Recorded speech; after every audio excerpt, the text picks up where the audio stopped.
सबको जय यीशु की प्रभु यीशु क्रिस्त में प्यारे भाइयों बहनों, नवजीवन का संदेश इस शीर्षक के अंतर्गत प्रतिदिन का ईश्वर का जीवंत संदेश को सुनने के लिए, समझने के लिए, उस संदेश को ग्रहण करते हुए उसके अनुसार जीवन बिताने की कृपा, शक्ति, सामर्थ्य, अनुग्रह मांगते हुए एक सुंदर आदर्श क्रिस्तीय जीवन बिताने की विशेष कृपा मांगने के लिए मैं आप सभी लोगों का हार्दिक स्वागत करता हूं।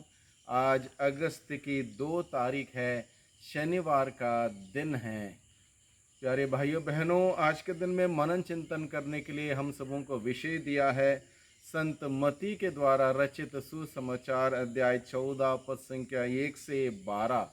इस प्रसंग में विशेष रूप से हम लोग देखते हैं, यदि कोई व्यक्ति सच्चाई के लिए खड़ा होता हो, सच्चाई बोलता हो, सच्चाई सामने लाता हो, उस व्यक्ति को अंधकार से भरे हुए इस दुनिया से कितना कुछ संघर्ष करना पड़ता है, कितना लड़ना पड़ता है, क्योंकि अधिकांश लोग अंधेरे में हैं, अंधकार से संचालित हैं और अंधकार से संचालित लोग उजाला पसंद नहीं करते, उजाले को बुझाने का प्रयास करते हैं।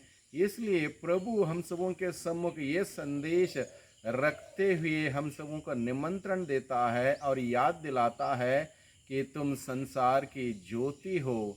जब तक प्रभु यीशु मसीह इस धरती पर थे, प्रभु यीशु मसीह संसार की ज्योति बनकर आए और आज के दिन में हम सबों को ये दायित्व दिया है, ये जिम्मेदारी दी है और प्रभु ने कहा तुम संसार की ज्योति हो, यानी कि तुम्हारे भले कर्मों के द्वारा, अच्छे व्यवहार के द्वारा, अच्छे आचरण के द्वारा तुम्हारी ज्योति मनुष्यों के सामने चमकती रहे, ताकि लोगों के जीवन का अंधकार दूर हो जाए, अंधकार में रहने वाले प्रभु की ज्योति में आए, प्रभु के विश्वास में आए, प्रभु का प्यार का अनुभव करें।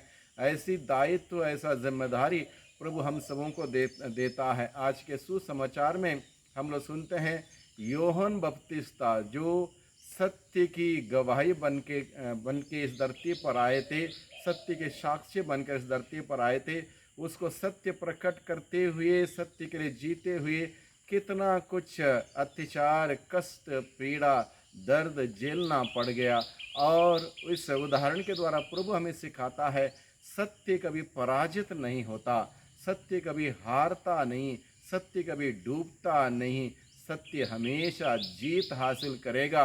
समय ज़रूर लगता है, लेकिन सत्य ही हमें आज़ाद कर देगा। यही बात प्रभु यीशु ने हमें सिखाई है, सत्य तुम्हें आज़ाद कर देगा। इसलिए प्रभु के उस संदेश पर विश्वास करें और आज के दिन में प्रभु ने जो संदेश हमारे सम्मुख रखा, इसको समझने की चेष्टा करें। आज के ज़माने में भी सच बोलना, सच्चाई के लिए खड़ा होना बहुत बड़ा चुनौती भरा है। और हम लोग देखते हैं समाज में कोई एक बड़े ईमानदार, कर्मठ, निष्ठापूर्वक सेवा करने वाला व्यक्ति अगर हमारे नगर में, शहर में, हमारे किसी भी हमारे ज़िले में आ जाए, उस ईमानदार अफसर को, ईमानदार व्यक्ति को ज़्यादा समय टिकने नहीं दिया जाता है। उसके ऊपर गलत आरोप लगाते हुए, गलत गलत बातें उसके खिलाफ फैलाते हुए उसको वहाँ से हटा दिया जाता है, क्योंकि अंधकार से संचालित लोग ईमानदारी, सच्चाई, न्याय की बातें समझ नहीं सकते। और इसी प्रकार से सच्चाई के लिए जीने वाले के लिए बहुत ही कठिनाई का सामना करना पड़ता है। यूहन्ना बपतिस्ता के साथ क्या हुआ? यही हुआ। यूहन्ना बपतिस्ता ने क्या किया? हेरोद के सामने उसकी सच्चाई रखी। हेरोद ने अपने भाई फिलिप की पत्नी हेरोदियस के कारण यूहन्ना को गिरफ्तार किया और बांध कर बंदी गृह में डाल दिया था, क्योंकि यूहन्ना ने उनसे कहा था उसे रखना आपके लिए उचित नहीं है। हेरोद यूहन्ना को मार डालना चाहता था, किंतु वह जनता से डरता था जो यूहन्ना को नबी मानती थी। नबी यूहन्ना बपतिस्ता ने क्या किया? हेरोद के सामने उसकी असलियत रखी, सच्चाई रखी, और सच्चाई रखने के जुर्म में हेरोद ने यूहन्ना को मार डालना चाहा। बाद में उसको बंदी गृह में डाल दिया। भले ही अंधकार में रहने वाले लोग सच्चाई को बंधक बनाने की कोशिश करते हैं, लेकिन यीशु में, ईश्वर में वे लोग हमेशा आज़ाद रहते हैं।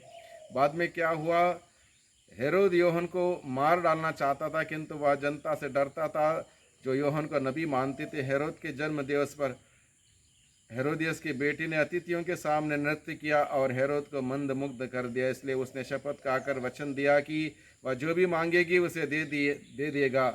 उसकी माँ ने उसे पहले से सिखा दिया था कि इसलिए वह बोली, मुझे इसी समय थाली में यूहन्ना बपतिस्ता का सिर दीजिए।